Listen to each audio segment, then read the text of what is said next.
Cleaner. G square cleaner એટલે કે green cleaner. આપણે જાણીએ છીએ કે અનાજના જથ્થામાં ઘણી બધી અશુદ્ધિઓ જોવા મળે છે, જેને ઉપયોગમાં લેતા પહેલાં તેને સાફ કે દૂર કરવું જરૂરી હોય છે.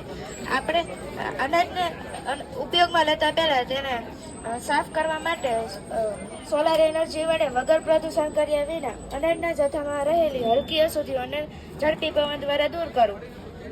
એટલે કે વૈજ્ઞાનિક સિદ્ધાંતો જોઈએ ને તો અનાજના જથ્થામાં ઘણી બધી અશુદ્ધિ હોય છે જે વજનમાં હલકી હોય છે, અને તે ઝડપી પવનને કારણે તે નીચે પડે છે, અને અનાજ એ ભારે વજનને કારણે તે નીચે પડે છે.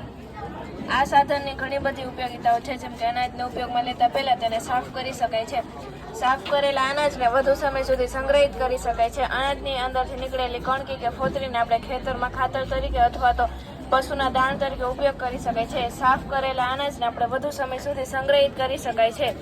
અનાજની સાથે કઠોળ અથવા તે વર્ગના અન્ય પાકોની સફાઈ કરી સારી ગુણવત્તાવાળા ખેતીના પાકો તૈયાર કરી શકાય છે. આ સાધન સોલાર સંચાલિત હોવાથી પ્રદૂષણમાં ઘટાડો કરે છે, અને સોલાર સાથે બેટરીનું જોડાણ હોવાથી ગમે તે સમયે તેનો ઉપયોગ કરી શકાય છે.